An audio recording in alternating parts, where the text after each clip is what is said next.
Governor Ron DeSantis represents a special kind of hatefulness because he knows better. He may be cynical and cruel, but he's not stupid. He's an Ivy League educated lawyer and a Navy veteran. He knows full well what his hateful rhetoric and policies targeting minorities will lead to, and he doesn't care. I, too, am a Navy vet with an Ivy League law degree, and I cannot stand to watch Ron DeSantis, in the wake of another mass shooting targeting minorities, act as if he has no idea where the hate-fueled violence in his state is coming from. I talked about this with my good friend Mike Breen, the head of Human Rights First, and a combat vet with an Ivy League law degree, and he had this damning insight about Florida's governor. DeSantis pretends to be stupid whenever it suits his political ambitions, even when it gets people killed. Here's my conversation with Mike. You do not want to miss this one. Mike, it's great to have you back. Yet again, we have to talk about a mass shooting. And Human Rights First, the organization you lead, put out a really thoughtful post. But before I ask you about that, I want to share with the audience this incredible interview with Florida Representative Angie Nixon. Roll the tape. My blood is literally boiling. Myself and other representatives, particularly Black representatives, throughout the past few legislative sessions, we have repeatedly told him what his rhetoric was going to do. And that is exactly what transpired on yesterday. This is absurd. It's ridiculous. He is one of the causes to this. This is an agenda that he has been pushing since he has gotten into office. I am more than angry. And now there are 3 families that no longer have their family members to come home to. This is here in Florida. Governor DeSantis and the Republican Party of Florida are doing nothing but hurting us. And I am angry, and I will not continue to sit idly by. All of the elected leaders need to come together and push out this hateful rhetoric, which has just been exacerbated since around 2015, 2016. I feel that our community members we need to hold us elected officials accountable. We work for you. Right? We work for you, and you need to hold us accountable, not just at the ballot box, but year round. You need to push the policies that you deserve, right? And you know, at the end of the day, we need common sense gun reform. We do, but also, as elected officials, we need to be accountable for the words that come out of our mouths time and time again, for the policies that we push, for the communities and families that we are hurting. I have families calling me day in and day out saying they can no longer afford Florida.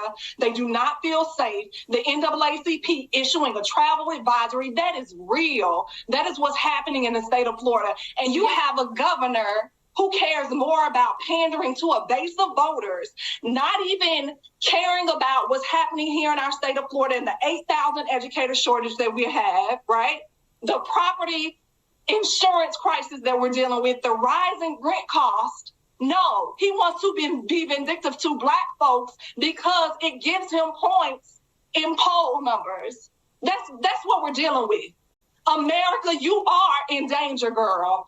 We must stop Ron DeSantis in his tracks. I am not an angry Black woman. I am a woman who is speaking truth to power to let you all know this man means us no good. And it is evident by what transpired here yesterday in Jacksonville, Florida. All right, Mike, I think she captures just about everything that needs to be said, especially the gut-wrenching feelings we all have about this. Talk about your thoughts on the governor's complicity. I don't want to go too far, but when you have as one of the planks of your political ambition continuing to target marginalized minority groups, I mean, at some point, you got to be called out for having blood on your hands. Where are you on this? Yeah, Ken. I mean, I hope one of these weeks we can get together and have a conversation, and it's not in the wake of a tragedy or senseless killing. Her video is incredible, and everybody should watch it. I can only imagine the psychological pressure that, and just the grief and the anger that underlies it. Living in a political environment like that, representing a community the way that she does. And you're right. I don't want to overstate things, but I also don't want to be. Forgive me for saying so, sort of willfully ignorant or obtuse about things either. Law enforcement's put out a statement that I think is very important to put out, and it's true as far as it goes. This individual acted alone, was not part of an organized group, so far as they can tell, and I think that's an important thing to say for the sake of everybody feeling secure. But of course, in a larger sense, it's not true at all. These incidents are not isolated. These things don't happen on their own. And, Governor DeSantis is, a particularly terrible and current example of a long line of politicians, mostly in the American South, who've trafficked in hate and, as a way to try to make a name for themselves. And,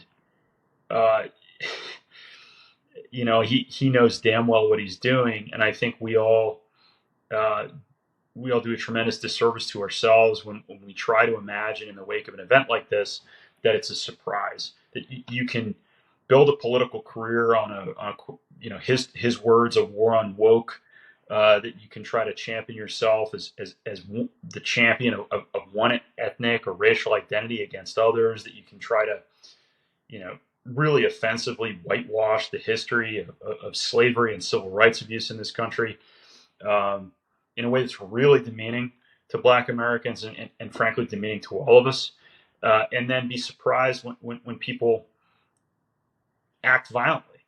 And there's a larger historical context, and I think we should talk about that too. But this is not a surprise, nor is it new. When you bring these extremist theories and ideologies mainstream, when you traffic in things like the Great Replacement theory, and you try to convince people that shadowy elites, saying the quiet part out loud sometimes, meaning Jewish Americans or Jewish people, and a quote unquote 1% are using Black and brown Americans to take away the political power of white Americans, and then when people act violently in response to what you've told them over and over and over again, is a conspiracy that existentially threatens them and their families, and then you pretend to be surprised and you pretend to stand in solidarity with the victims of this violence. I don't think any of us should take that seriously. Well, the community is certainly holding him accountable. His attempt to offer his condolences, I think, was met with the appropriate amount of skepticism. If we can find that clip, we'll run it as well. But the thing about DeSantis in particular is that we know that he knows better. And I think you and I should spend some of our social capital here as veterans, as lawyers, calling out a veteran like DeSantis. Harvard Law grad, we were Yale, but we know the type. He is smart enough to know exactly what he's doing. And unlike someone like Tuberville, who may or may not realize just how inciting his rhetoric can be, DeSantis knows full well what his provocations might lead to, and he offers them anyway. That's absolutely right. I mean, he pretends to be an idiot when it suits him, and that's of a piece with a lot of other politicians. You think of Josh Hawley, law school. We could go on and on. But it's true. He knows absolutely what he's doing. I think more importantly, he is a veteran, and leadership, even at a basic level in the military, means a level of responsibility for what you are responsible for, everything that your unit does or fails to do. That was my job description as a platoon leader. I was 23, right? Platoon leader is responsible for everything that his unit does or fails to do. Ron DeSantis is the governor of a state. He has that leadership training, went to one of the best law schools in the world. He's a highly educated person. He understands history. I dealt with him frequently when he was in Congress, testified before his committee that he was chairing. He's very intelligent. He knows exactly what he's doing. And he is not acting with a level of responsibility one would expect from a leader 20 or 30 years his junior in the military. We used to talk about command climate in units, and that as a leader, you're responsible for setting a moral tone in the unit that you lead, and how that directly drives outcomes in combat. And he fully understands that. And he's chosen to try to gain power by creating a toxic environment, by turning some of the people he professes to lead in his state against others, by being divisive on purpose, and by mainstreaming extremist ideology. He cannot then go on and be surprised when terrible things happen.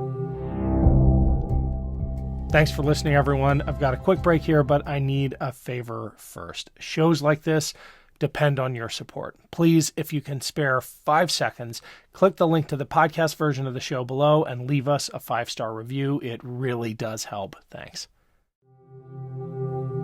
We're supposed to be reassured by the fact that the shooter likely acted alone. And I'm not reassured. When I think about the whole lone wolf modality, and when it reaches scale, it is, if anything, more terrifying than an organization that you're able to go after. And it brings to mind the idea of stochastic terrorism. This was nothing less. It was a terror campaign motivated by political rhetoric. Am I wrong? No, I don't think you're wrong at all. At a basic level, we know that mass shooters encourage each other online. They read one another's manifestos. They study one another's attacks. This sick individual clearly intended that and painted a swastika on his AR-15, sent his father, a racist, toxic manifesto. I mean, he could not have been more clear about what was motivating him here. Unfortunately, I think it's very likely that this attack and those manifestos will be studied by the next person. So in a very broad sense, there's nothing that's lone about this, nothing solo about the attack. But it also happens as inside a much larger historical context that I think we're all responsible for understanding. I mean, this literally occurred as thousands of Americans gathered to honor the 60th anniversary of the March on Washington, which was calling for the end of gun violence and racial justice. A close friend and colleague of mine was marching and described the experience of everybody's phones going off with the news of this attack, and the wave of pain and anger that moves through the crowd, and then a sense of collective love and healing that no group of folks in America should ever be asked to bear, and that Black Americans have been asked to bear at a level that I spiritually struggle to understand how they find the strength to do this again and again and again. Jacksonville itself has a long history of hate. Right? The attack took place the day before Sunday's vigils fell on the 63rd anniversary of Axe Handle Saturday, which is a lesser-known event, but this is in 1960, about 200 white men attacked Black people who were engaged in a peaceful sit-in led by the NAACP Youth Council that was opposing racial segregation. It's called Axe Handle Sunday because they beat peaceful protesters with axe handles. And over the last year, we've seen Jacksonville, it's just seen a series of hateful statements in public spaces, including a wave of anti-Semitic propaganda. Again, the Great Replacement conspiracy theory really links anti-Semitism with anti-Black and anti-Brown racist hate. But anti-Semitic propaganda was projected onto the city's football stadium, onto buildings, onto overpasses. There were banners supporting the Confederacy flown over the city's downtown.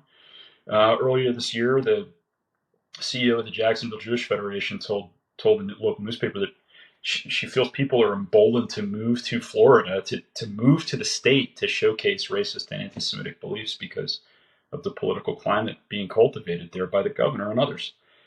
So there's a deep history and a very dangerous current environment that is around this attack, and that continues, and that continues to be propagated by the state's political leadership. We know that anti-Semitism and virulent racism exists elsewhere. It often bubbles up to the surface, but Florida seems to be a singular case where these voices feel emboldened to to parade in front of Disney World, for example, or as you pointed out, to project anti-Semitic symbols on the Jaguar Stadium. Make the logical leap for us between the political climate in Florida fostered by the governor there and this sense that I get as an outsider that there's a permission structure, the wrong kind of permission structure for people to express the most hateful beliefs. Yeah, I don't think it's much of a logical leap, unfortunately, Ken. I mean, it's pretty clear. I mean, you've got the governor of the state, the elected chief executive of a political community, who has decided to base his national political aspirations and his political career on declaring himself and his state the champions of a movement against pluralism, essentially, right? Against what he calls wokeism, but he's in a legal battle against Disney about this. He's fighting Mickey Mouse about diversity issues. He is introducing, bills that are designed to change and censor school curriculum, and directly attack the ability of public schools to teach about the history, the actual history of race and violence in America. He's propagating conspiracy theories in the open, like Great Replacement, which are anti-Semitic, anti-Black, and anti-Brown. He's encouraging this environment. In fact, he's made it his entire political brand. And so I think, he's gone way out of his way to create, a permission structure that he also views as a political base of support. So when I hear about, again, the concern of local Jewish leaders that there's a climate in Florida that's encouraging people to move there in order to be openly anti-Semitic and openly racist, I don't think it's an overstatement to say that that's the other way to say that is that there's a political climate that's been created that's designed to attract DeSantis supporters to Florida. I mean, he's built a political movement around this, and he can use all the coded language he wants, but it's not even that coded. It's pretty in the open, and again, highly educated man, military veteran, Harvard law graduate. He knows exactly what he's doing. That is such an important insight. In a way, this actually serves him. It strengthens his appeal to his base, and there's just something so sick about that. Mike, thank you, as always, for joining us. We've reached out to Representative Nixon. We're going to try to get her on, but thank you for providing your perspective. Really appreciate your time. Thank you, Ken. Appreciate it. We are not going to allow these institutions to be targeted by people.